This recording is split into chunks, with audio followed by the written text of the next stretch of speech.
All right. Assalamu alaikum. Walaikum assalam. How are you, bro? Alhamdulillah, good. Everything good? Yeah. Alhamdulillah. Hajj Alhamdulillah. Mubarak, bro. Jazakallah khair, thank you. Alhamdulillah. So this is actually going to be really fun because we talked a little bit when I picked you up from the airport, but I didn't really talk to you and haven't asked you too many questions. So I thought this would be a great opportunity to get your story, get it recorded. And it really is a selfish motive for me because I get to ask you questions, you can't get annoyed with me. So it really works out that way, alhamdulillah. So this is my brother, if you couldn't tell, Ubaid Hussein. Maybe you could tell us a little bit about yourself. Yeah, assalamu alaikum everyone. I am Naveed Hussein's younger brother. That's all you need to know. Ubaid Hussein. 27 years old. As Naveed Bhai just said. Sorry. He doesn't call me I don't call him Naveed Naveed Bhai. I'm disrespectful. But I came back from Hajj a few days ago, alhamdulillah, with me and my wife. So that's why I wanted to get on camera and talk to Naveed and share my experiences with everyone. No, so I look forward to this. I think number one is 27 years old and having completed Hajj already. I think that in and of itself is an anomaly, right? Because you really hear people completing Hajj in their older years, right? So let's talk about when did you first decide that Hajj was even on the radar? Yeah. So first off, it started when I got married. So Nabila and I got married 2 years ago in July of 2020. And our first goal before like kids or before big milestones is that we want to get Hajj out the way. I saw from Naveed Bhai going to Hajj early. So when I got married, I told myself that me and my wife, I want to go early. I want to go as soon as possible just so we get that milestone out the way. And I think that would add barakah to our lives as we grow. So we made the intention to go in 2021 actually. But back then that didn't work out, obviously, because of the whole COVID protocols. So, alhamdulillah, we decided to obviously extend our intention to 2022. And then that's when everything went haywire with the whole, like, Motawif group coming in. But I'm sure we'll talk about that. Yeah, of course. So let's go to 2021, right? So where did you try to go with first? Who did you try to go with first? So, I always wanted to stick with the Sacred Hajj group, the Sacred Learning Masjid in Chicago. Obviously, you went, my mom went, my sister-in-law went, and I've heard plenty of great things about the group. So I wanted to stick with them. Obviously, I knew the group members and the group leaders pretty well already in the past. So I had some familiarity with them. So that's why I wanted to stick with them. So I had that intention to go with them from even back then. Okay, and so that didn't work out. Like, was that due to visa conditions or just the COVID issue? Yeah, just a COVID issue. So we didn't even get to the point of even applying for a visa or anything. All we did was submit our application to Sacred Learning, letting them know of our intention, how many people, our passport information, and that's all we sent out to them. Okay. But then Sacred Learning, you just replied to us saying that, you know what, they're not taking applicants this year. They're only allowing people within the Kingdom of Saudi Arabia to go. Okay. So we didn't even pursue beyond that. So we didn't deposit any money or anything. Just submitted an application and got rejected, and we had to move on. Okay, so then when did you first learn about 2022? So 2022, I jumped onto it pretty quickly, actually. It was, I want to say, late last year or maybe January of this year, where we started renewing our intentions to go. So we started to make some brief preparations. Obviously, we let the group leaders know at Sacred Learning that we wanted to go again. So we were in casual conversation. Obviously, in the beginning of this year, we had the intention of going all as a group. And that was our intention from for a while until very recently where all that changed. Yeah, so when did this all change? When do you remember this all happening? So I remember every month or so when we started to get serious about going, Sacred Learning would initiate team meetings basically with the group, and they would share updates with the kingdom to show them if they're able to even allow people from America to come to the Hajj. So we have monthly status updates. But then I want to say when it came to maybe like May, maybe earlier, right before Ramadan actually. So that was what, April maybe? Yeah. So in April, that's when we found out that there's a possibility of us not being able to go as a group, or actually there's a possibility of us not even going at all. That's fine. So that's when we got our hopes really down. So Sacred Learning was being completely transparent and honest with us, letting us know that there's a possibility of this happening. So and we were I heard prepared. that other groups weren't really being on the up and up. Yeah, so that's the key with our group. We were so blessed with this group because they let us know earlier than everyone else because they're a non-for-profit organization, so they're not trying to like scam us or like trying to give us good news so we could be positive and stick with them. They said from the jump that there's a possibility of this not happening. Did you submit any like deposits or anything with Sacred? So at that point in April, they suggested that we put down $2,000 per person for a deposit to show how serious you are. So at that point, we did do that already. Okay. Yeah. And what about like any documents? Did you submit any visas or applications or anything like that with Sacred? Visas, not necessarily yet. We didn't do that for some time. But we did our passport information. So I had to get my, not passport renewed, but my passport pictures done for the visa. So we got the pictures done. We took all of our COVID boosters. We did our meningitis shot at that point. So those things we covered at that time. Okay. Yeah. And I think it was June, right, where you found out that now there's this whole new system. Yeah. So that June is when it all went completely different, man. So that's when we found out that this whole group thing is out, and we're doing this whole thing with Motawif, which brought its own chaos. But alhamdulillah, I guess it still worked out. So I continued on and did this whole thing with Motawif. So how did that process work? So it was an online application process, or how did it work? Yeah, so it was an online process. They had a portal actually for Motawif. So in this portal, you're able to select the package. This portal, you're able to do your visa information and input your passport and all that. So it was all online based. So there was no group leader that we talked to. It was all online. So did you sign up by yourself or with your wife? So we had to do it together with our wives, with our wives and our family. They actually told us. So thankfully with Circle Learning, I know I keep mentioning them, but they did so much for us. They guided us through this whole process, even with us not going with them. They still provide all this information for us. So they suggested that we all register together as a family because it was a lottery system. So we didn't even know after you submit your application if you're gonna get selected. Yes. Yeah. And I heard a lot of people actually did not get selected. A lot of people did not get selected. So even from the people from Sacred Hajj, for example, however many people there were, how many of those people got selected? So I want to say, I think the intention for all of us is to be 50 people to go to Hajj.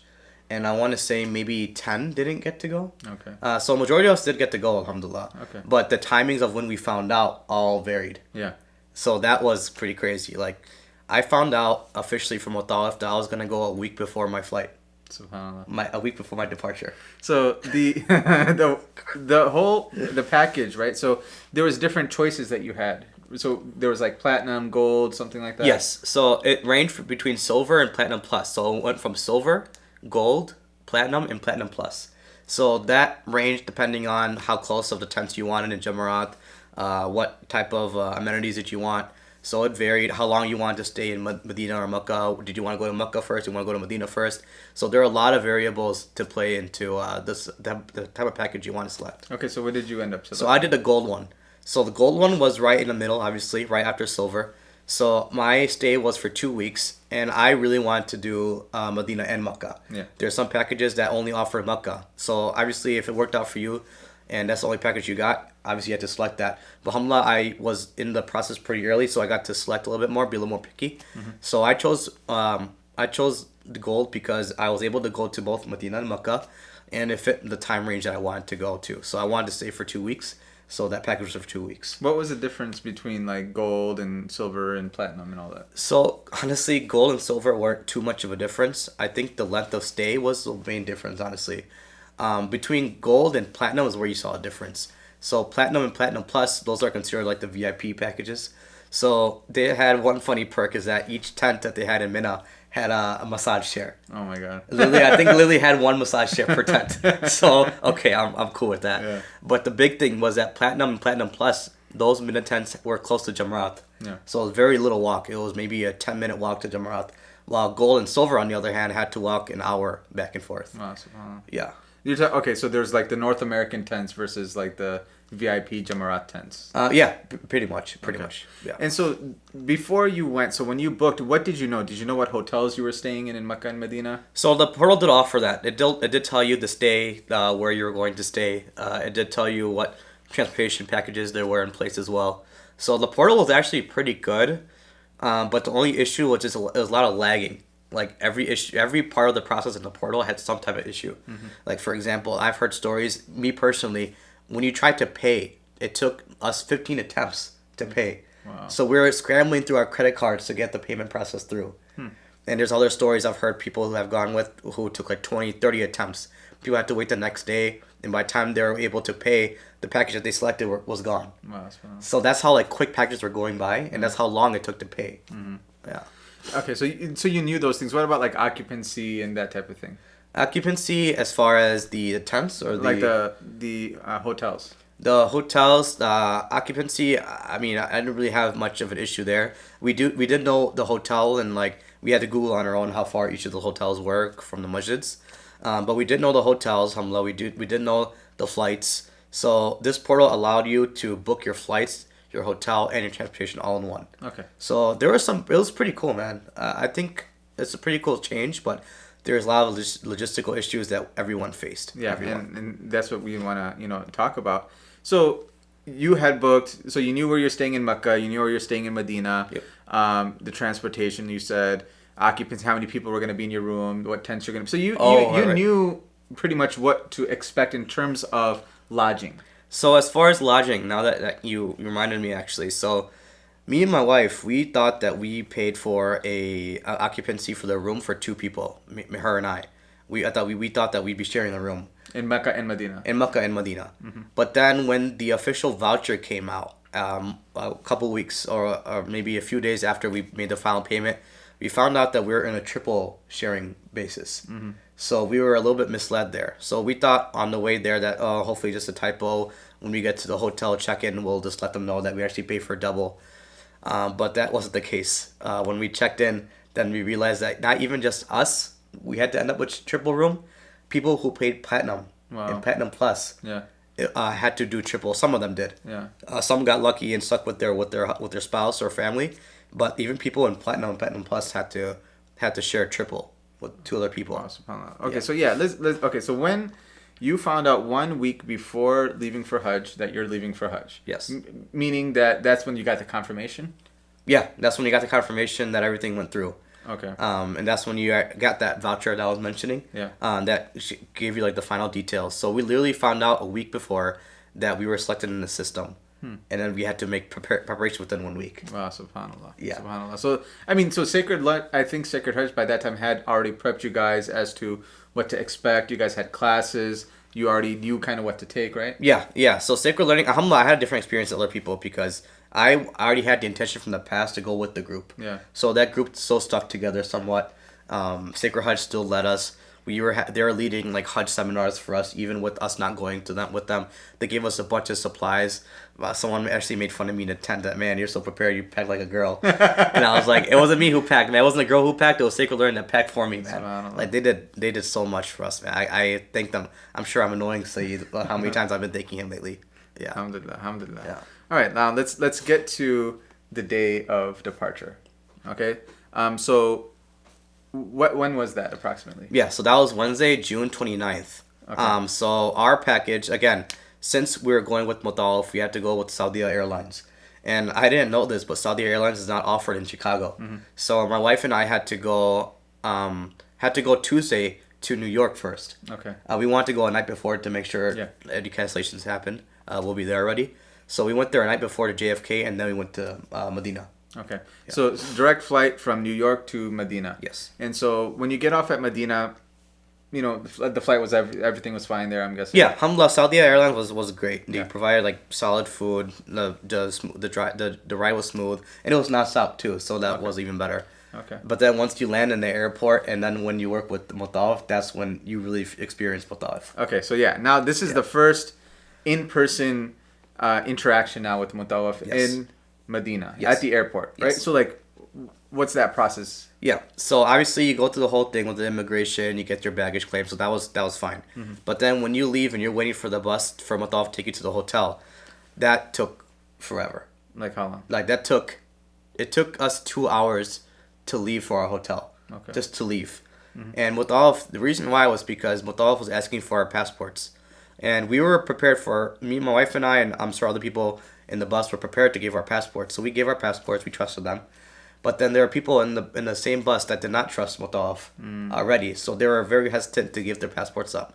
So I think that was the reason why they caused a delay. So Okay. So I mean, alhamdulillah, actually, I remember when I went for a Hajj, we had to wait in the Hajj terminal for like 6 hours before leaving the airport to even go to wherever we had to go to. Sheesh. So alhamdulillah, I mean, okay, 2 hours. Okay, so then they have a bus that takes you directly to your hotel. yes, so that was great. So they offered a bus to go straight to our hotel. So Motawif, alhamdulillah, they pulled through with transportation there at least. Okay. Yeah. And then Medina, so you check into your hotel, no problem. So that's where I realized that it was official that we were triple sharing. Okay. So that's when I found out that I will be staying with 2 other men. Yeah. And then my wife will be staying with 2 other women. Okay. So obviously gold, we thought we paid for double, but obviously that wasn't the case. But alhamdulillah, we moved on. But I felt bad for people who were platinum plus, Yeah. who paid real money, Yeah. that found out that they were sharing. So I saw some angry aunties already. So by the way, how much did you pay in total? So I paid in total we paid 19,500. Okay. Alhamdulillah. Yeah, maybe 20,000 total with Yeah. adding all things, but it was way cheaper than what we thought we were gonna pay. Yeah. for. So what were you gonna pay with Sacred Hajj? So with Sacred Hajj, they were saying that we may have to pay 16,000 plus per person. It was a quote, but they didn't know for sure. Yeah, they didn't know for sure, but that was the quote. So they're obviously preparing us for the higher end. Yeah. I'm sure that would have been the case, honestly, but yeah. So we were hesitant to go at that time because 16 is steep. Yeah. Yeah. So I mean, at your intention, then you saved like about 10 grand. Yeah, we saved 10 plus grand. Yes. Yeah, so alhamdulillah, dude, even with all these, I mean, we'll talk about the issues, but alhamdulillah, we saved so much money, man. Yeah. So Medina, then now you're in Medina. What's the day-to-day like in Medina? Madina is beautiful, man. Yeah. Madina is beautiful. Like, that's where you don't need any group leaders, really. Alhamdulillah, our hotel was walking distance to the masjid. What hotel? So we stayed in Movenpick. Okay. Yeah, so that was, I remember the gate. It was gate 328. Yeah. That's exactly where we stayed. Yeah. So alhamdulillah, man, Nabawi is beautiful, man. I still miss it. Like, it was so easy. Look forward to catching all the namazes there. You never felt so religious in your life. So that was, Medina was so chill. So you got to say salam to the Prophet sallallahu Yeah, alaihi so wasallam. salam. So our hotel was a little bit further away, but obviously with close to the masjid, so we couldn't complain. Yeah. But we got to say our salam. Unfortunately, with the whole app thing, I wasn't able to go to the Rawda. But my wife, her app was working fine, Yeah. so she was able to go, alhamdulillah, to pray in the Rawda, but I wasn't. So what apps did you have to download? How many apps were there? So a lot of people had different opinions, but there was 2 apps that people told us to upload right away. It's the Tawakkalna app and the Atmarna app. Okay. So the Atmarna app was the app you used to get to the Rawda. Okay. Tawakkalna, to this day, I never used it. I don't know if people told you that it was a must-have, but I never used it. So I legit, to this day, I don't even know what it was purpose for. Interesting. Okay. Yeah. And then, so in Medina, you didn't get the opportunity for Roda. What about any like excursions, any history tours, anything like that? Yeah. So the Sacred Hajj group that we were going to go with, we did the Medina Museum. Okay. I forgot what day it was exactly. It was near the end of our stay in Medina. So we were able to do the Medina Museum, which was awesome. The guy, our tour guide at the museum, gave us perfect, like he knew perfect English, and he would give you like the context of all the battles, of all the stories, the evolution of Masjid Nabawi and Masjid Haram. Awesome. They'll give you like the evolution of all that, how it built. They showed you how it was, where the Salam was. So Salam, how that developed over time. Subhanallah. So it was really eye opening, man. That's amazing. So this wasn't even through Motawif, then that was through Sacred Hajj as well. Yeah, pretty much. So did Motawif offer any type of excursions or We history had tours? literally no communication at all with Motawif during Medina. So they weren't even in the hotels or anything. I don't even know. Like it was literally like a do-it-yourself Hajj. Medina. Okay, so Yeah. how could you even identify like the Motawif people? So the theme was orange. Okay. So you would in Haram you see when we went to Makkah we saw them more often, but they would wear like orange badges. Okay. Yeah. And you didn't see them around in Medina. In Medina we had there was none. And I think it's safe to say that I'm speaking for everyone that no one had any exposure to Motawif in Medina. Okay. Yeah. So you were literally on you just went there, do whatever you wanted to do. Whether you went to the road or not, no one cared. Yeah. You know, say salam, doesn't matter. You just go and Yeah, that's it. it did your own thing. Okay. And honestly, I didn't mind it. Yeah. Like, me and my wife got to chill. We didn't have to, like, be restricted to any group rules or whatever. Yeah. We just did our own thing, and it was a blast. How long were you in Medina? So we got there on the 30th, I think. The 30th, and we stayed there till, I want to say, July 3rd. Okay, like 4 or 5 days? Yeah. 4 or yeah, 5 days? Yeah. Alhamdulillah. So, I mean, you got to pray there, whatever. Yeah, alhamdulillah, Medina was great, bro. And no one really needed Motawif anyway. Yeah. It was Medina. It wasn't like the Hajj area, so we were chilling. Anything that sticks out in Medina? Medina, you never get sick of like the masjid. Like it never ceases to amaze you. Like every time you step into like every namaz, even if you went there from Dhuhr, you go to Asr, you're shook by the beauty of the area. And like you could tell people are walking in peace. People are like willing to like looking to serve people. Like every time I stepped into Nabawi, someone's giving out something for free. Like random uncle just handed me like the counter. Yeah. So randomly just handed me as if it was like mine from the beginning. People were just giving out kajur. Like people were just walking so peacefully. Like everyone just like stopped what they're doing and pray wherever they were. Oh man, it was great. Maybe the one thing, obviously just the salam always gets to you. You know, obviously it's chaos, but you're like in your own zone when you're walking through. Yeah. You know, like obviously there's plenty of noise. People are yelling. People are doing salawat out loud. But like that's your time to have your personal relationship with Sallallahu Alaihi Wasallam. You know, so that always gets to you. And when it's done, and you look at the green dome, you're like, SubhanAllah, like the greatest man is right there. Allah, the greatest man is right there. Sallallahu Alaihi So, Wasallam. I always think about how you say Assalamu Alaikum. You know, like yes. to you, right? Yes, SubhanAllah. That's amazing. Yeah, that's crazy, man. That always blows my mind. Yeah, you're talking to him, Yeah. and somehow he's able to hear all of our salawat, and he's responding to us. Sallallahu Yeah, Alaihi Wasallam. sallallahu. Yeah, subhanAllah, man. So, you know, Medina, alhamdulillah, everybody, you can't beat the peace, and it's the city of the Prophet sallallahu alaihi wasallam. But obviously, Hajj is done in Makkah, right? So how do you go to Makkah from Medina? So that's when a lot of chaos started to begin.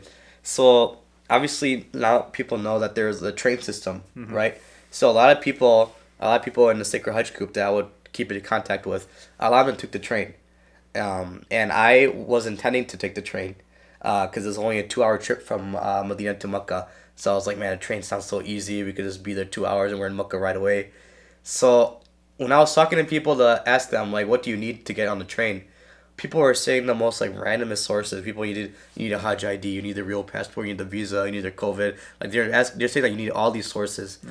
So I was gonna go, since I was a gold, I was going a lot earlier than everyone else. So I was gonna be like the guinea pig. So I was gonna be like that guy that told everyone what sources we needed. Yeah. I didn't want to take that chance because at that time, as I told everyone, Motawif took our passports. So all we had was a copy of it. And people were telling me that you needed the real passport to get into the train. So my wife was mad about this. But I decided to be safe and just not go and to stick with the bus that Motawif was providing us. Okay. So that's what I did. Yeah. But I mean, why would that be expected? If Motawif was providing you a bus, you would think you would take the bus. Yeah. So we were just trying to cheat and like to get there earlier. I see. So obviously the bus was always there available for us. But we just knew we were already scarred from our trip with the bus from the airport to the hotel. Yeah. We were like, man, imagine how they're going to delay this. And it wasn't just Mutawif's fault. It was like us fellow Hajis who were delaying it too. So I was like, man, I don't want to wait on the bus again. I don't want to take too long to go to Makkah.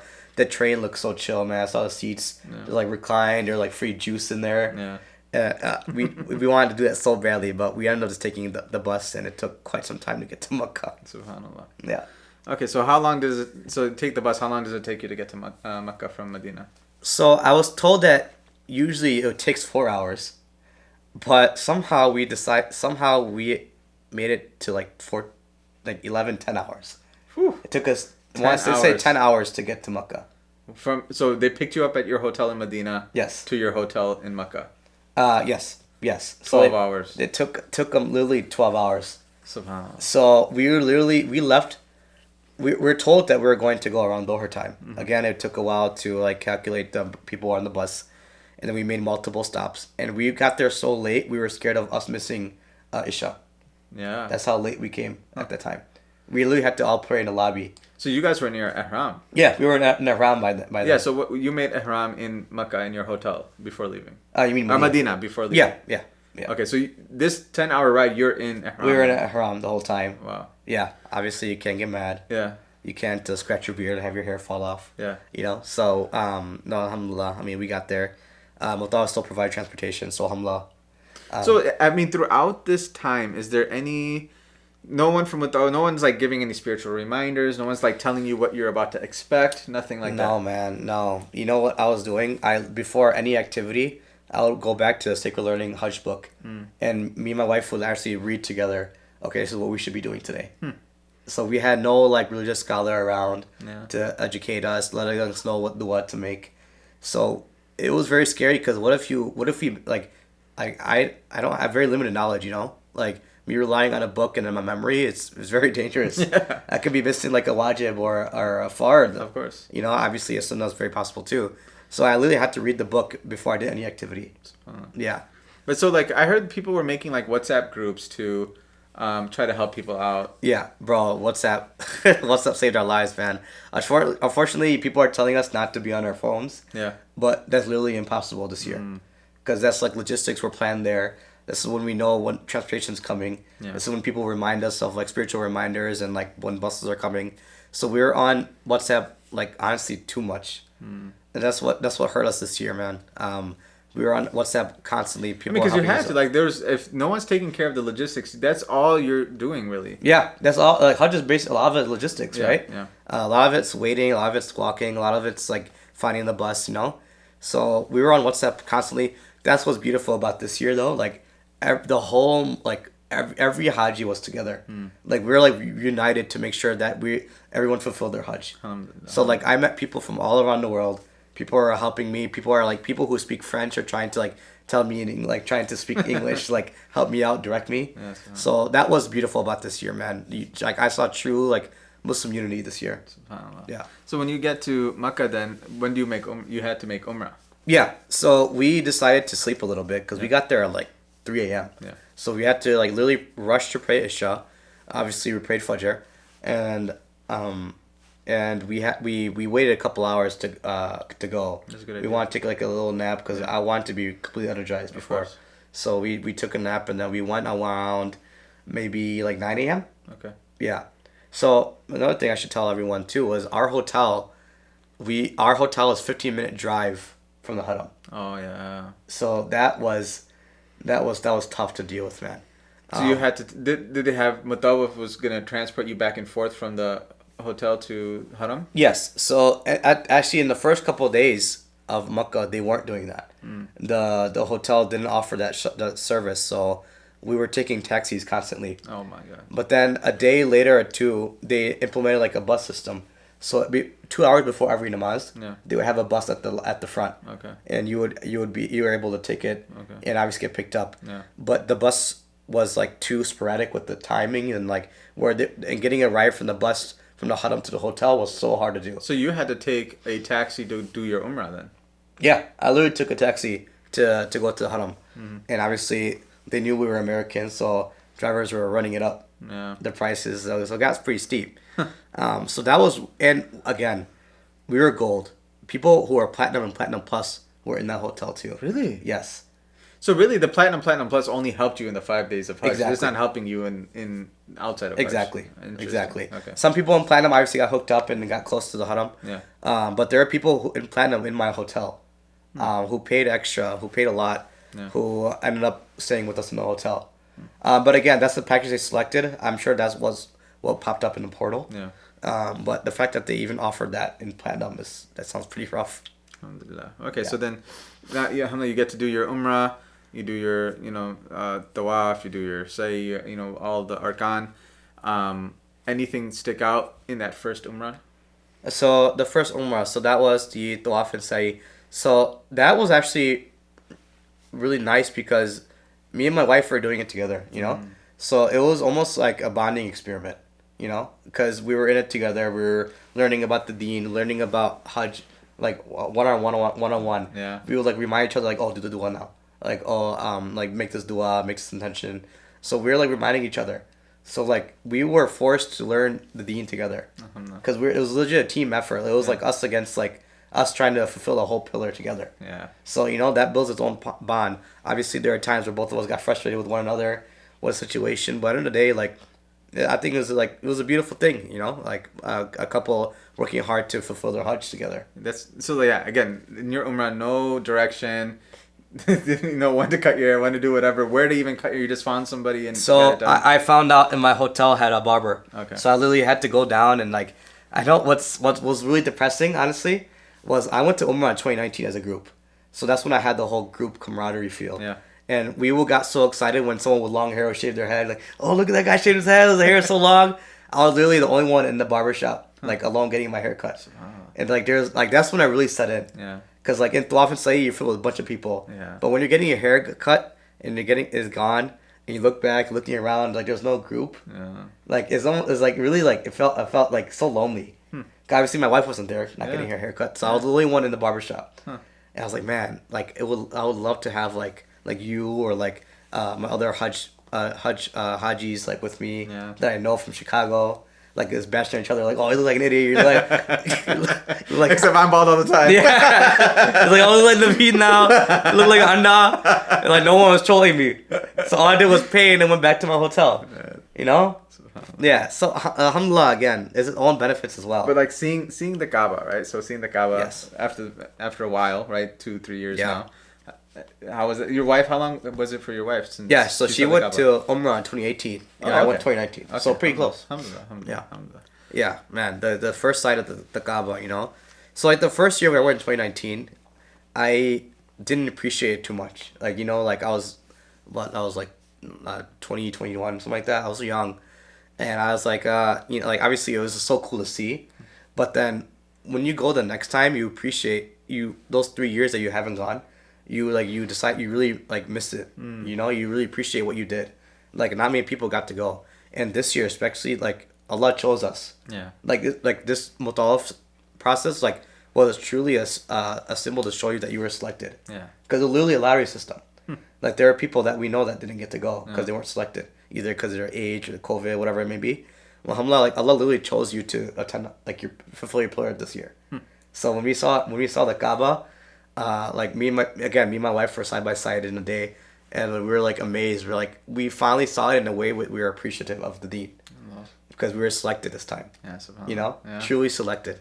So I had a way different, more appreciative view this time. Man, that's amazing. Yeah. Because I remember from my Hajj where it was, you had the group feeling. You didn't have to really worry about logistics. Everything was told to you. You just had to show up and everything was done.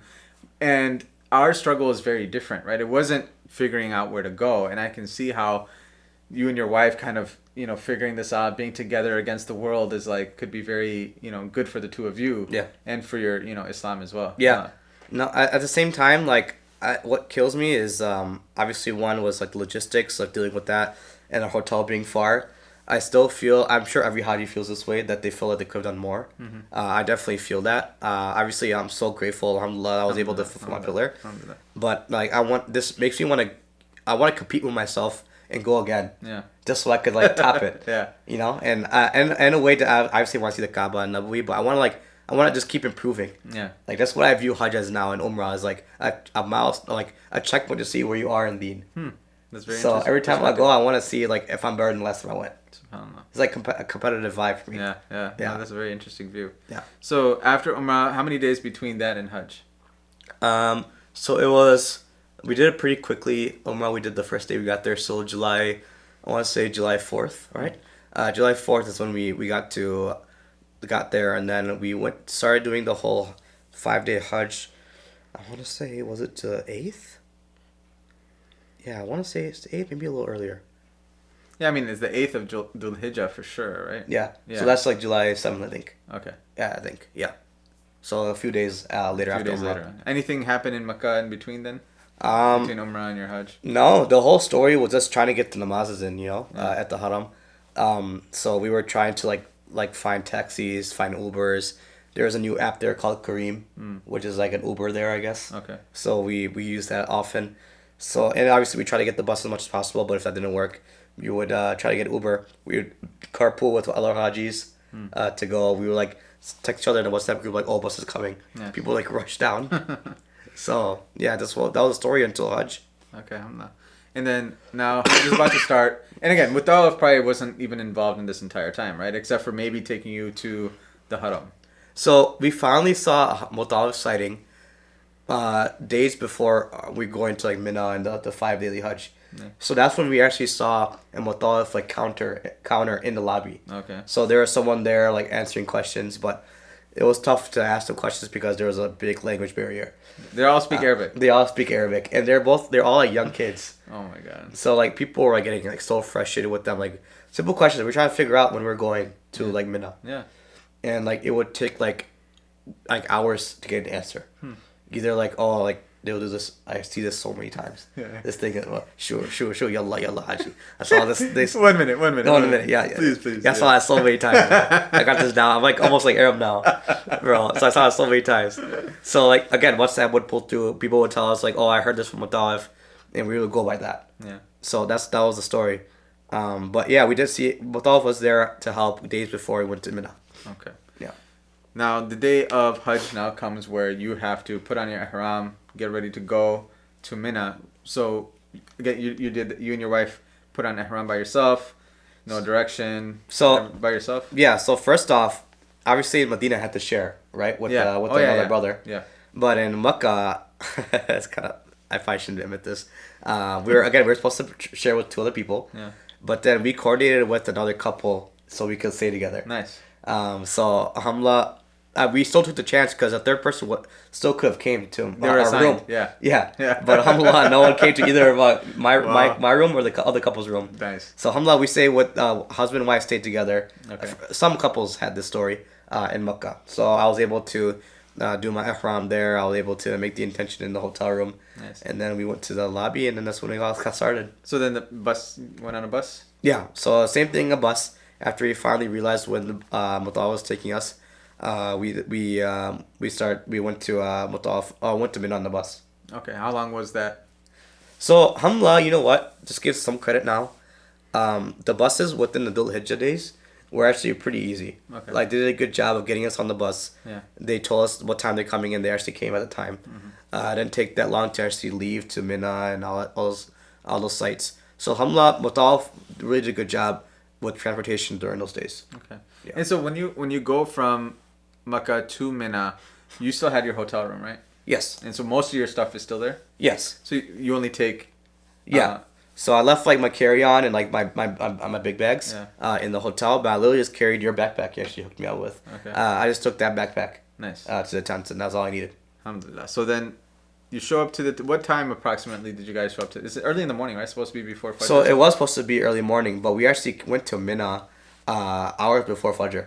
So okay, so even earlier than you're supposed to. Yeah, even earlier than what you were supposed to. I guess. Yeah, so we still obviously were there when we had to be. Yeah. So we went there early. A lot of us were complaining because we wanted to get one more night in the hotel bed. Yeah. But alhamdulillah, we were able to go to Mina, and just seeing walking into the tents and like seeing like the beds and everything like that, like it's almost like exciting. It felt like camp. Yeah. You know, because you're a bunch of like strangers you're about to meet for the first time. Again, no group coming into Hajj. Yeah. You're meeting everyone new for the first time there. Yeah. So yeah, seeing all the beds and seeing all the tents all around. So did you have like an assigned bed and assigned tent and everything? So we had an assigned tent. So they assign tents based off your hotel. Okay. Your package and then hotel. So I stayed at the 4-point Sheraton in Makkah. So there was literally a 4-point Sheraton sticker outside our tent to let us know that we should stay there. But how many? It doesn't matter which one. Isn't there like a bunch of tents? There's there's only one tent for a hotel. Really? Yeah. So there's hundreds of people in a tent? There was literally like 75 people in our tent probably. But the hotel has more than 75 people. Right? The hotel did, but I think so obviously the women had their own. Or maybe they split it men and women or something. Yeah, they split it men and women. Yeah. But no, there wasn't. I didn't think of it. Maybe there was another tent, but the one we had was huge. Yeah. So a lot of us, all was of your us fit. name there, like ready to go on your bed or anything? No, it's literally like first come, first serve. Okay. Survival of the fittest. Wow. Yeah. So alhamdulillah, like I got cool with the guy, and some guy actually like kept the stuff next to him. Yeah. And he's like, "Yo, Hajj." I was like, my pate, dude. My boy, so he got me. Nice. So I sat next to him. Okay. Yeah, and there's a brother from Brooklyn, New York. I never met him. Yeah. I got cool with him in during the flight and during the bus rides from Medina to Makkah. So that's how you made friends there. So Mina is the kind of the first stop in your Hajj journey, right? Yes. Like that's where you're supposed to go. You're supposed to like prepare, disconnect from the world, kind of reflect as to what is about to happen tomorrow, right? Yes. So any reflections in Mina? So Mina, I told you when you picked me up from the airport that Mina, it reminded me of what really well behaved jail inmates. It reminded me of jail, and I mean that in like the most like respectful way. Yeah. Like Mina reminded me of jail, like the fun aspect of jail. Like everyone was bald, okay. Everyone was wearing ihram in uniform, okay. There was like literally pod leaders per lane that you're sleeping in, and we had like a group leader. Alhamdulillah, we actually had someone that was a sheikh in New York. Yeah. That was like basically became our tent leader or like our pod leader. Subhanallah. So he was like giving like speeches after namazes together. So it reminded me of jail, but we're all working hard together. Like subhanallah, we all paid thousands and dollars. Yeah. And then in Mina, you're literally wearing two cloths. You're sitting on the floor and you're waiting for people to like give you food. Yeah. Like you literally felt like an inmate. And I mean this in the most respectful way. It's like such a humbling. Of course. That's a humbling experience. Yeah. Mina. Subhanallah. And it starts there. It's like you're literally waiting on the floor, waiting for people to give you food. You eat whatever they give you. You have no choice. Yeah. You eat that. Yeah, obviously you share all like a bathroom nearby. So alhamdulillah, it felt like jail, and I mean that in the best way. Subhanallah. Yeah. And that's exactly when I went to Hajj, that's what they told us too. Yeah. Basically like this, you're in a holding cell and you are about to face Allah tomorrow, right? And are you gonna plead guilty? Are you not gonna plead guilty? What are you gonna do here, right? And you're reflecting on your life, you're reflecting on what you've done, and now you're getting prepared to face and stand before Allah, right? And that's just so crazy. Yeah, that's literally how it felt like. It felt like a holding cell, like jail, and it was beautiful, man. Because like all of us were all wearing the same thing. You like everyone had their various stories from all around the world. Yeah. So like, where were the people from in your tent? So there's people from literally all over. So we had a lot of people were from France. I met a lot of people from France. So our tent consisted of people from America and France and some UK too. So we had people from all around the world. It's crazy. You're sleeping with people like that you never met before, all around the world, like literally this close. And you're sleeping with them for like days. Yes. And alhamdulillah, you know what? It's like amazing. Like there's like no complaints from any of us. Like people were all trying to help each other, give each other food. People were fighting to get up to serve people on their lane. Amazing. Like people were trying to get up, like, oh, I call dibs, like I'll serve this lane of beds. Like people were fighting for that. Allah. And like it's contagious. Yeah. Like when someone like does it before you, you get pissed. Like I want to be that guy serving people. Like when you see a Buddha, like an older man around, people are fighting to serve that guy. Like before they're eating, they have to give that guy food before they eat. Everyone's fighting to serve it. They know each other. No. The people from like Cameroon, from France, from New York, from Chicago, people like people older than me, double my age, older than my dad, were coming and serving me. Like me, I'm a little dirty. I'm a punk. Seriously, why? Like, dude, I should not be served. I should not be served by anyone, let alone someone double my age. And people are just trying to get as much reward as possible. It's so amazing. People are fighting to get reward. And you know, no matter how. SubhanAllah, you know, one thing I was thinking, like, you know, it's so negative that, you know, the group leaders aren't there, the shuyukh aren't there, but at the same time, like, you see Islam, right? You see the beauty of Islam just coming through people when you're in that situation. That's amazing. It's so true, man. Amazing. Like literally, like my stuff were all around the area. Like my personal belongings were right behind. But the fact that you're a Muslim makes me trust you with my life. Yeah. That's it. I don't even have to know you. Like the fact that you told me that you're a Muslim, Yeah. I now trust you with all my things. I now trust you to sleep next to you for 3 days. And alhamdulillah, not only that I trust them, I actually begin to like love them. Like there's so many people I saved on my phone because of like the connection we had. All because you're Muslim, I trust you with my life. SubhanAllah. Just like that. That's so beautiful, man. Yeah. So beautiful. So this Mina, right, is now preparing you for the ultimate pinnacle of Hajj, which is the day of Arafat. Yeah. Right? So all of these places are obviously they're around Makkah, and Hajj is about getting to one place to another and, you know, being in a certain place at a certain time. Yeah.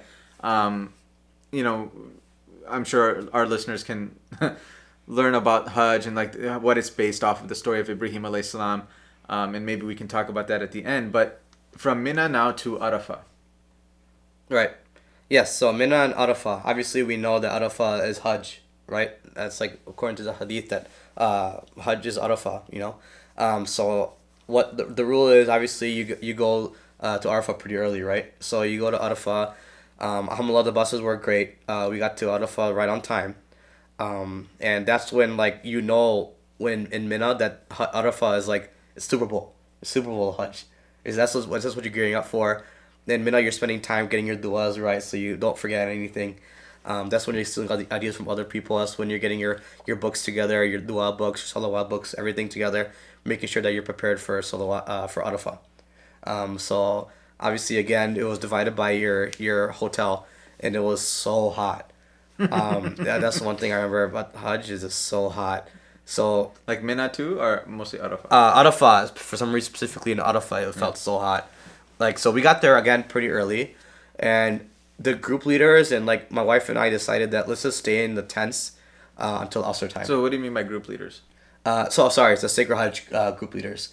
They're still with us on WhatsApp. Oh, on WhatsApp. Yeah, sorry. They weren't there in person. My bad. They didn't really show up. It's like, over here. I wish, man. I wish. Yeah. No. But they're still updating us, advising us on when to go, when's a good time. So obviously in Arafah, the time that you're supposed to stand and make dua and be praying and doing salawat and all that is from Dhuhr to Maghrib, right? So obviously at that time, if you try to go at Dhuhr, if you try to go at Dhuhr time, it's way too hot. So you want to like chill out, wait a little bit. In the tent. Yeah. So and then still in Arafah, right? So that's where my wife and I and like people in our tent stayed and like made dua.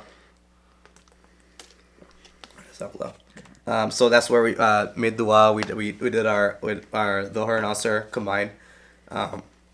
So we did a lot of our dua there, and then we were like, let's wait like an hour after Asr to go to the Jabal Rahmah. Yeah. That's where like you get the real feels, I think. For sure. You know, I was like, the tent is obviously is cool. You're making dua, you know, it's Arafah. Yeah. But then when you go out and like you go to like the mountain and you see everyone in white, like all around the mountain, that image is unreal, bro. I can't imagine that. Yeah, it's so sick. Because when we were in Arafah, we stayed around. We didn't go there. We just stayed around. We went outside, obviously, but like it was all just tents everywhere. Oh, okay. Like, it looked like warehouses. Oh. We didn't actually go and see that big plane. Oh, really? Yeah. Oh, dang. Yeah. So yeah, it was a little bit of a walk from our tents, but again, we use Google Maps like the whole Hajj, bro. Yeah. That's like we rely on Google Maps, saved my butt, bro. So we literally had to do Google Maps to go to Jabal Rahmah. So we went to Jabal Rahmah. And so like no one cared if you got lost or like where you are. No one's checking your name to see if you're here or there. Nothing like that. No, it felt really independent, bro. Like you would tell like people who are sleeping next to you in the tent, maybe if you wanted to, that like, oh, I'm gonna go here. I don't care. But no one. Again, they're like, okay, well, do your thing. I don't care. I'm busy making dua here. So don't talk to me. So me and my wife went to the Jabal Rahmah, and like seeing all the people there, like they're begging for Allah's mercy, like it's contagious for you too. You know, so like. We stayed there for like an hour and a half to make dua. And we obviously ran back to the tent before Maghrib before we moved on to Muzdalifa. Okay. And so anything stick out to you in Arafah? So again, the tents doesn't really give you like the whole like the feels and like you don't get too into it in the tents, honestly. You really have to stand outside and like view the mountains or just be outside in general and feel the heat. Like you want to feel some pain while you're making dua. Yeah. It just feels better. Yeah. It feels like it counts more. So us like going to the mountain and seeing everyone and making dua there, like just seeing the image, you really get like a feel of what Day of Judgment might be like. Because it's an open plain. We're all wearing this like our grave clothes basically, right? Our two white cloths are basically your grave clothes. Yeah. So we're all wearing that in the open plain, begging for Allah's mercy to have mercy upon us in the Day of Judgment. That's literally what the whole Arafah is. And like seeing people around, I mean, seeing people from all around the world. I mean, poor people, rich people. I mean, you can't really tell, but I'm sure you could tell maybe poor families. Yeah. But like anything that you saw, any other interactions that you saw amongst people that, sticks in your mind. You mentioned, in Mina, kind of how everybody's like hustling to be of service. Yeah, literally everyone's hustling to be in service. In Arafah, did you Was there anything that sticks out like that? In Arafat, I mean, again, people are obviously so helpful from all around the world. Even if they didn't know English or whatever language that you spoke, they would try their best to direct you. Like, obviously, there's a bunch of times where I had to stop people and, like, ask them, like, oh, which direction am I going the right way? They're all point the right way. People are Arafat, like, young kids. I remember actually one time, there was, like, workers were giving out water. And when you see a worker in Saudi, you assume that they want water or they want money. So we're all pulling out our money, our wallets to give them some money. And they say, la la la, ajr, ajr. Subhanallah. He literally pointed this guy, a young kid, like maybe my age, maybe younger. He's like, ajr, ajr, la la la. And we're all shocked. We're like, a Saudi worker doesn't want money. Was it a Saudi worker or like some kid? It was like a kid. It was a Saudi. He was like a worker. Yeah, he was like literally la la la, ajr, ajr. That's all he said. Yeah. So like those little things, man, really speak out to you, man. Cause like I'm personally like have like random complaints in my head popping up about like the logistics and like how hot it is and this and that. And there's someone like double your age making dua crying and you're wasting your time complaining. Like there's a constant reminders in Arafat of like, dude, check yourself. Someone's has it way harder than you, making way more dua than you. Step your game up. Like there's constant reminders of that. All throughout Hajj, that's Arafat. So like you get humbled and you get like a reality check like constantly in Hajj, alhamdulillah. So like when you're like making dua and like knowing that this is the pinnacle, everything comes here. After this, inshallah, you know, you're gonna be a brand new baby. Did you feel that realization or feel empty? Anything? I know like this is really abstract questions, but yeah, you know. You know what? It was such like a hustle during those days. I didn't really have much time, or I didn't allow myself much time to reflect on what we just did. Like I'm just trying to get the fard done. I'm trying to get the sunnah done. I'm trying to do obviously the wajib. I'm trying to get logistics done. But I'm sure we'll get to this. But I really got to time to reflect during like near the end of Hajj during Wada, which we'll talk about. Yeah. Yeah. So, Arafah, anything you want to add with that, or like basically from there, obviously you have fulfilled your Hajj. Yeah. And now you are a brand new clean baby, and you're supposed to go and sleep outside in the middle of nowhere under the stars. Yeah. And that's where you now go from Arafah to Muzdalifa, right? Yeah. Yeah. So after I went to Jabal Rahmah, I got back to our tent in Arafah before Maghrib, and that's when you're reflecting and really thinking about what you just did, waiting for the bus to go to Muzdalifa. And what's crazy is you don't pray Maghrib there, right? Yeah. So you delay Maghrib, which is pretty interesting. Like you're watching the night go by and not praying Maghrib, you feel a little guilty, like man, I'm in Hajj, I'm not praying Maghrib. No, I was just thinking about it. Somebody was talking about this, maybe Kaman Riaz on a khutbah or something, but basically how you've just accomplished one of the biggest things you can ever accomplish, and you want to pray, like, yeah, you want to pray Maghrib. Yes. And you're so like built in that as the sun sets your entire life that you feel like bechain, if like you feel crazy if you don't pray. Seriously. But Allah is telling you that, look, this is not what you want, this is what I want, and you delay Maghrib. That's pretty crazy. Yeah, that's all interesting. I never thought about that either. Yeah. Because like you made like tons of dua. Yeah. And like you're making dua to like become a better person and be more punctual in your prayers. Yeah. And then like an hour later you're not praying Maghrib. I'm like, oh shit, what am I doing? Like so yeah, that's very interesting. Yeah. Yeah, like just hold on, be patient. Allah will accept you. Yeah. It's a direct reminder right there. Like him delaying Maghrib is like a reminder to you to be patient, and Allah will eventually accept you. Allah. Yeah. Yeah. So Arafah, you really feel the difference, like the turning point of your life, and like how Hajj is in Arafah, because since that is the pinnacle of Hajj, you really feel it like mentally as well. Yeah. So Muzdalifa, I mean, there's nothing that really happens in Muzdalifa, right? You collect your stones, maybe. And you're supposed to sleep the night there. Right. But how is that scene? Because it's very different than the scene of Arafah, right? Yes, very different. So obviously in Arafah, again, it's intense. So you're like sectioned out from everyone else.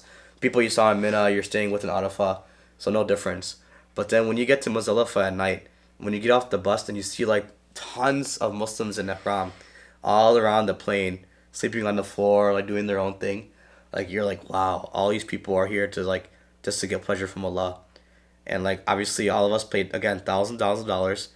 You would expect to get like a nice 5-star hotel, but then all of us are out sleeping outside like homeless people. You know, and like seeing that sight of all the Muslims all over everywhere. Everywhere like you men look. and women are Everywhere side you by look, side. right? Everywhere you look, there's tons of Muslims. That image is unreal. Like that's that image in my head is what I think of when I think of Hajj. Me too. I swear to God. I think it was Muzdalifa. Yeah, I think it was Muzdalifa, like all of us together. 'Cause that's the one time you don't see tents. Yeah, you don't Like, see tents. People are no one's separated. We're all the Muslims are over there, and that is truly Day of Judgment again too. Dude, I just remember the red haze. There's like this red haze, and yeah, like you said, there's just Muslims everywhere, like in white. I felt like that was like the Day of Judgment. For Yeah, me. because it was like that. It was like nighttime too, so it's dark. Yeah. And like everyone's like laying down, like waiting for like their calling. Like Hajj is like a very scary reminder of Day of Judgment. Like that's reality. Like this isn't a reality. Like the Day of Judgment, your grave and the Day of Judgment, the Akhirah, like that's reality. So Hajj allows you to show you what reality is. That's crazy. Like this is a dream.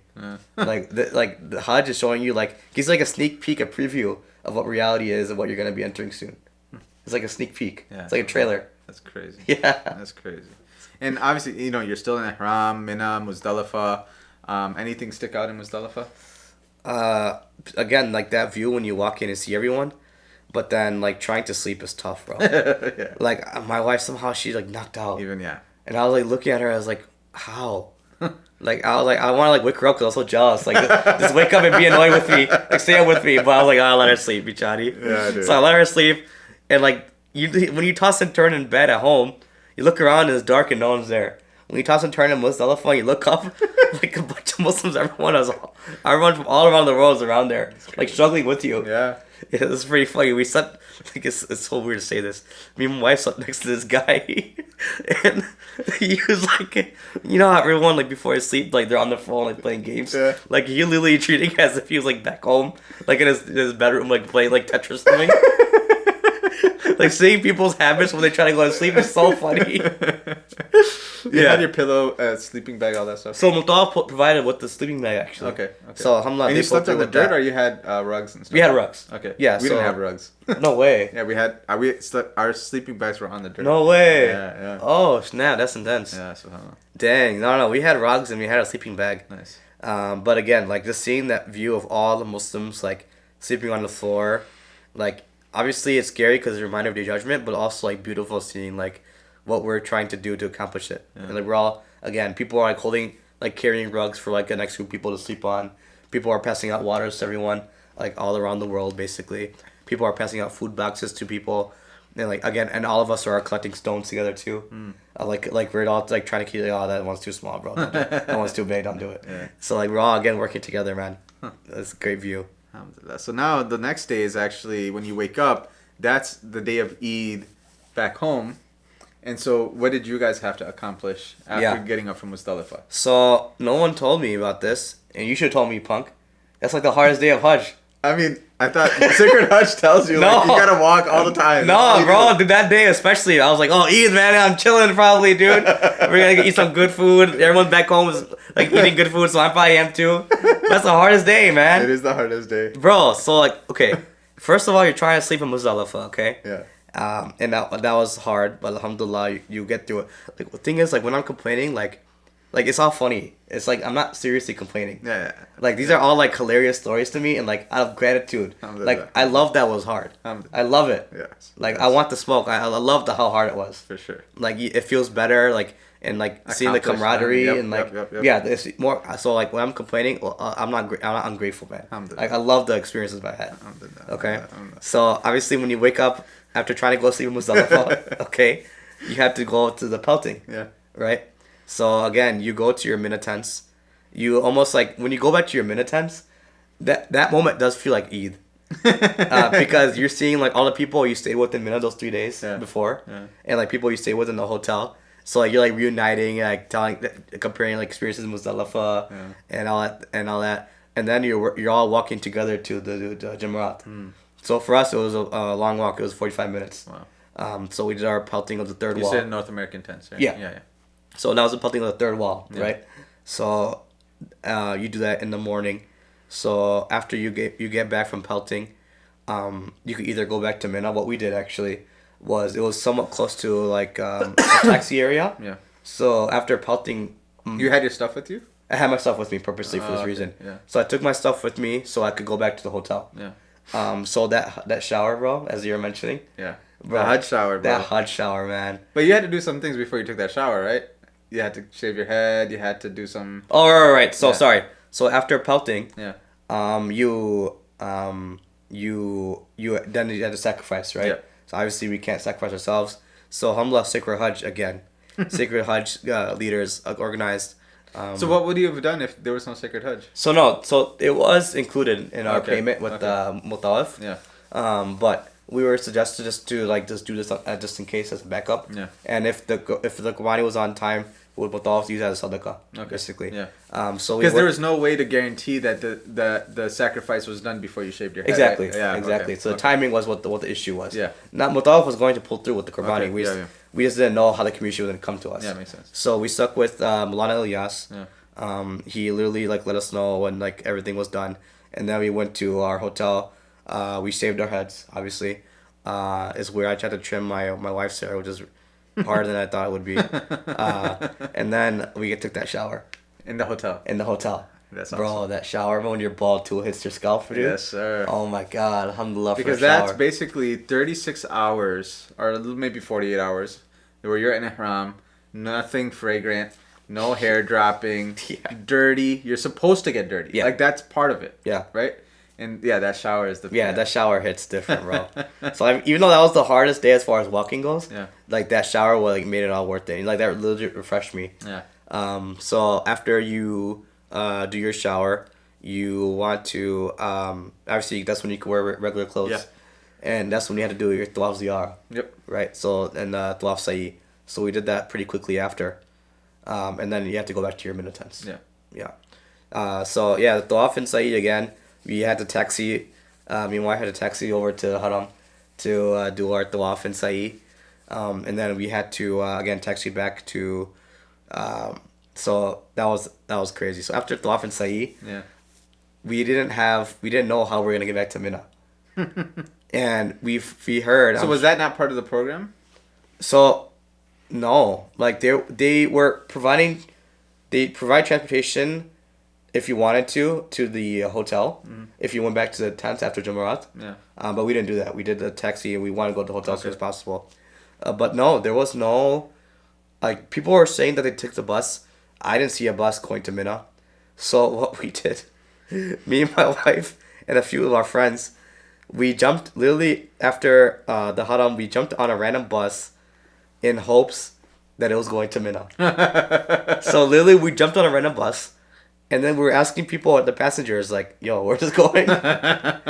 People were saying mixed answers, "It's going to Mina, right? It's going this, going that." We finally realized that this is going to some bus station. Oh my God. So we were like, "Oh man, what let's do?" So we went to the bus station, and alhamdulillah, some guy organized his own bus. I don't know how he did it. He organized the bus for all of us to go to Mina. Wow. Yeah. So we went to a private bus basically. Nice. We all just doing whatever money we had. I paid the driver. We went to Mina, and I pinned my location of where my tent was. Okay, nice. So when I looked up my tent location, it was 45-minute walk. Whew. Okay. So they basically dropped you off by Jamarat. Exactly. Yeah. They dropped us off by Jamarat, right? And we're like, are we seriously trying to walk 45 minutes after Tawaf, Sa'i, Jamarat? Me and wife were like, forget that, man.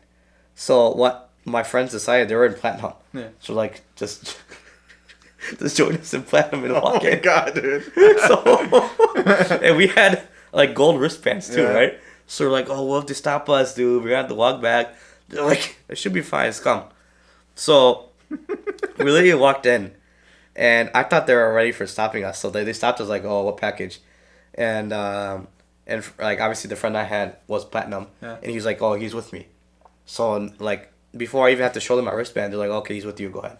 Wow. So alhamdulillah, we were able to go in Platinum because it was only a 10-minute walk from where we got dropped off. Heck yeah. And what was also beneficial there was it was close to Jamarat again. Yeah. So the next morning when you had to do all 3 walls, we really had to walk 10 minutes. Yeah. So alhamdulillah, we got lucky. So after we did the 3 walls, that's when we walked back to Mina tents, to our original tents, which is again 45 minutes walk, with our stuff and everything. So it was a tough walk. So then you stayed one more night in Mina. So we stayed one more night in our tents. Yeah. people like I was rooming with in Mina were like, "Kahan ke bhai? Where are you?" They're like, "Oh, that's a crazy story, bro." But I stayed in Platinum. Like, "Kaisa tha Platinum?" They're like, as if like I was like staying like Beverly Hills. Yeah. And I was like, "Yeah, they had a massage chair." That's about it. Yeah, they had a massage chair and they had some more available water here and there. But that was it. So there wasn't a big difference between the North. The quality of tents wasn't a big difference. The only thing was they had actual doors. Yeah. In Platinum, while in the Gold they had like kind of open tent doors. So I wonder if the VIP tents that we saw were different than these Platinum tents. I wonder. Because it looked like you were in like a hotel, bro. Like there's like a lobby and like hallways and like you go into there, it's like so cold and like the couches are even thicker and everything. So it got cold at night, but then at daytime when you woke up and like you're like drowning in your sweat. You're like, man, wasn't it cold last night? Yeah. And you wake up at like 9 a.m. and you're like drowning in sweat. You're like, oh man, I guess it's not hot, it's not cold anymore. So that was the case in both Platinum and Gold. So, yeah. Okay. So then you went back to your regular Mina tents. People are like, what the heck? We were looking for you. What happened? They're like, oh, dude, that's in Platinum, bro. They're like, oh, dude, you're so lucky with the Platinum. As if it was like a big deal. And they're like, okay, TK, Hajj, biryani. Yeah. So like we all had biryani together. Like that was the beauty of Mina, man. Yeah, yeah. And people were like eating together. People were like having like little like halakas on the side, like with their groups. You could join whatever group you wanted to. Yeah. It was such a beautiful experience, man. Yeah. Anything stick out to you? I mean, so the next day you had your final stoning, right? Yes. Final stoning. So that's when we had to do it from our original tent, obviously. So we did a long walk. 45 minutes. We did a 45-minute walk. We did our stoning. Stoning was like pretty intense, man. It was like a battlefield. Like people take it very seriously. Like I remember, like it was a really big group. So like my wife is like 5 foot, right? And like she was like getting like pushed around like a pinball machine. And I was like, instead of helping her, I was like watching her. Like, she was like literally like a pinball machine. I was like, oh, okay, I probably help her now. Like, literally pulled her from my side and like pushed her forward. Yeah. So like, we did all the 3 walls, and then again we took a taxi back to our hotel, and then that was basically the end of it, right? Yeah. So wow. Anything stick out after like your what's it called, the Jamarat days? Anything stick out in those days? So again, the Jamarat days is when you pelt the 3 walls. Yeah. So. And when you pelt the 3 walls, the one thing I was taught to do was like think about the sins that you did that like that Shaitan pushed you towards, right? So when you're walking up to each wall, you think about all like the sins you did, right? And you think about the times that like Shaitan swayed you, and you see those videos of like people getting angry at the wall, like the people throwing the triples at the wall, and like throwing big rocks, something like that. But like when you think about your sins and like all like the junk you did in your life, and you go and approach each wall, you really start to like you really do get amped up, like thinking like this is like the being that like led me astray so many times. So like even though it's just a wall, it's just symbolic, but like when you think about the sins and like how much you hate your sins that you did, it really does get to you. So like I know I personally laugh when people get really into it and like you see YouTube videos of people throwing chapels. But like I kind of get it. But you're supposed to be very soft about it, right? You're supposed to be very gentle. Like you have like you're supposed to have a pebble instead of a chickpea. Yeah. And then you're supposed to just like Bismillah Allahu Akbar and throw it. Yeah. Like with your fingers here. So like you're supposed to be like graceful. You're supposed to be calm because like you can't be extreme. Yeah. But like when you see people getting really excited, like they must like really hate like their sins, and I get why they're getting so angry. Yeah. No, it makes sense. Yeah. I always think about how, the whole Hajj is really a reflection of Islam, right? Like all of the different things we have to do culminate in Hajj. Yeah. And you see how like after you have achieved the peak, you've been forgiven, inshallah. And actually, you're not allowed to think that you haven't been forgiven, right? You've been forgiven. Yes. And now the only thing you have to keep track of is keeping Shaitan away. Yeah. Right? That's literally for you at this point in the game. That's your struggle, right? Hamla, you're a baby, and you just gotta keep Shaitan away. And it's so cool how like the symbolicness of it is still there. Yeah, no, that's true, and that's the last thing, like last activity of Hajj basically is the Jamarat, right? Yeah. So like that's true. That's literally what it is. Like even like Sheikh Hussein says that like we're all like Hamla with the Shahada, we're like given the ball in a football game. Yeah. And there's like 2 minutes left, and all you have to do is secure the ball, and like get through like kneel, kill time, kneel, kill time, and like all basically what we're doing is just keeping shaitan away. That's all we have to do at this point. You know, obviously you fulfill like your fard, you pray, you fast, you like give sadaqah, which is easy to do. The tough part about like living life is like ignoring shaitan, you know, rejecting him. Absolutely. So those pebbles are like symbolic, like make sure it's a never ending struggle of like keeping shaitan away. But like if you do that, then your money.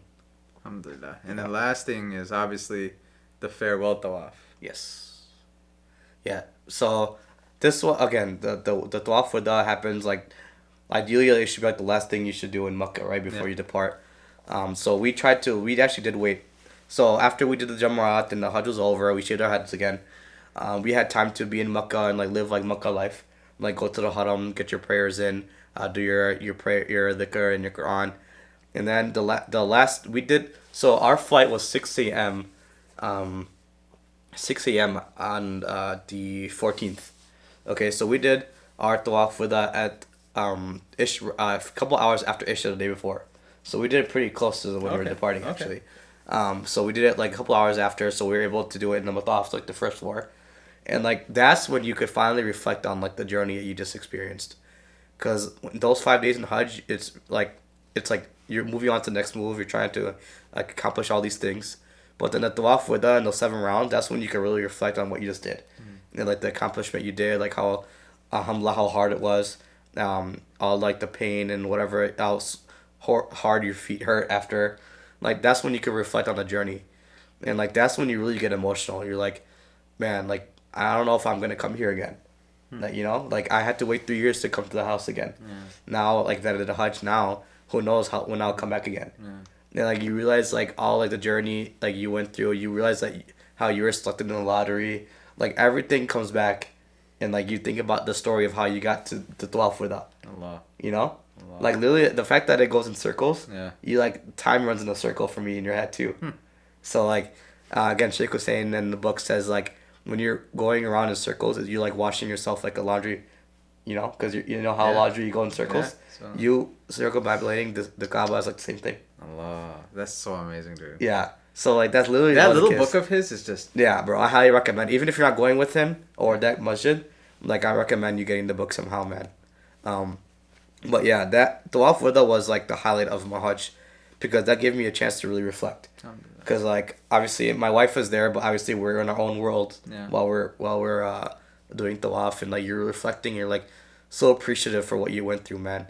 Like obviously hopefully people don't think I'm complaining this whole video. No. But like I'm saying it like out of I say it in a smile, because like I'm happy I went through all this, and tawaf like makes you realize like how grateful you should be and how grateful you are for what you experienced. Yeah. So any like final thoughts? Anything you think we missed in this journey that you've had? No, I thought that was pretty thorough what we went through. We covered like all like the sites we had to do for Hajj. I guess the one thing that I want to share, if it's okay, I mention this now, of course, is like how I hope that like people don't push off Hajj. Yeah. Because especially with this whole system, a lot of people who are pushing Hajj till this year, some of them weren't able to go because of the lottery system. So you don't know what could happen. Like again, people were trying to go the past couple years, but because COVID, people weren't able to go. So whatever opportunity you have to go to Hajj, please go. I remember one time when I was telling my friend that I was going to Hajj, and I was intended to do for Hajj, like you're going to Saud? Like, why are you going so early? And I was like, dude, do you want me to be like 65 and like obese and like diabetic to go? Doesn't make any sense. You should want to go ASAP. And you mentioned too that if it's as soon as you have the financial means and the physical means to go, it's far on you. Yeah. So we're like, what's scary is that all of us are just casually living our lives, like with this far on you. Absolutely. And you don't even realize it. And if you pass away, you missed out on like such a beautiful journey. So do you think that this has completed your Islam, or like put Islam into perspective for you? Definitely, you see Islam a different angle, because like you finally get out of your bubble. Yeah. Of like again in our community is a bunch of like we're all desis, and like alhamdulillah we live in a semi-conservative community. But when you go to Hajj, you see people from all around the world like Islam has to be the most diverse religion of all time. Alhamdulillah. It has to be. Absolutely. Like there's people rolling in like from Malaysia, from Cameroon, everywhere, and we all just want to accomplish one thing, just to please Allah. And like when you witness that in person in Hajj, then like you get reminders constantly of the Day of Judgment, you being in white cloth and like being in an open plain, like you get a whole different aspect of Islam. And Hajj teaches you like the history of Islam, your present iman level, and it shows you the life in the grave and the Day of Judgment. It's like a full connection. A full connection, like your because whole... it connects you from Ibrahim alayhi salam Yes. to the akhirah. Yes. You know, back even in Adam alayhi salam, because he's the one who started the Kaaba, right? So it starts from literally the beginning of creation to the end of creation. Like all within those, 2 weeks I was there? I mean, really the 5 days. Those 5 days. Yeah. So 5 days gives you a summary of Islam, like the birth of Islam. Of Islam, of life, of the hereafter. Yes, of the grave, of everything. So like you can't help but to have a whole different aspect of Islam. And you would think I would leave here like scared, but alhamdulillah, like I feel like more confident in my deen than I ever had before. If you need a spiritual uplifting, don't stop waiting for your spiritual uplifting before going to Hajj. Hajj will give that to you. Yeah. Hajj gave me that. And it's like it now becomes the cornerstone of your life rather than the capstone of your life. Yes, exactly. Like don't view that as like an end of the road type of thing. That I'll wait till I get a house, until like I have a bunch of kids, until I'm like financially well off. Like get it done, man. Like if you want the spiritual uplifting, Hajj will do that for you. Yeah. Awesome, man. Well, I think that's a wrap. I think we got through the whole thing. Yeah. Jazakallah khair. Thank you for your time, man. No, of course, man. That was awesome. That was fun, man. Alhamdulillah.